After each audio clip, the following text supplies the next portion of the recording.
ফের দুঃসংবাদ বিনোদন জগতে। হঠাৎ বাংলা হিন্দি সঙ্গীত জগতে নেমে এলো শোকের ছায়া।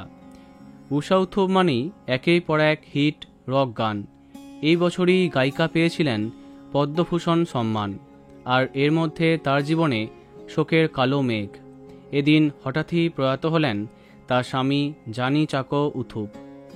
জানা গেছে সকাল থেকে ঠিকই ছিলেন জানি চাকো উথুপ, কিন্তু আচমকাই তিনি অসুস্থ বোধ করতে আরম্ভ করেন। এরপর তাঁকে তড়িঘড়ি হসপিটালে নিয়ে যাওয়া হয়। বালিগঞ্জের কাছে একটি হসপিটালে তাকে নিয়ে যাওয়া হলে সেখানে তাকে মৃত হিসেবে ঘোষণা করা হয়।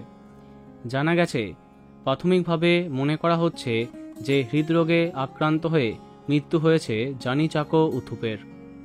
প্রসঙ্গত, কলকাতা শহরে প্রথম আলাপ হয়েছিল ঊষা উথুপ এবং জানি চাকো উথুপের। যদিও সেই সময় ঊষা বিবাহিত ছিলেন। তার প্রথম স্বামীর নাম ছিল রামু।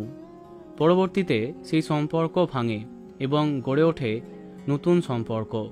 রামুর সঙ্গে বিচ্ছেদের পরে জানির সঙ্গে বিবাহ বন্ধনে আবদ্ধ হন পদ্মভূষণ প্রাপক গায়িকা।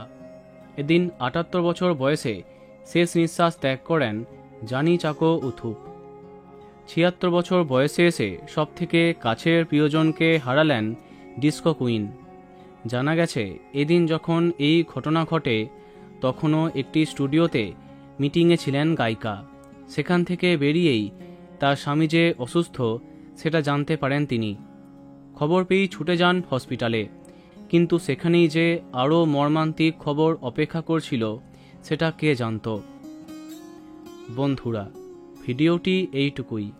বাংলা বিনোদনের অন্যান্য আরও খবর পেতে সাবস্ক্রাইব কারেন্ট পজ। ধন্যবাদ।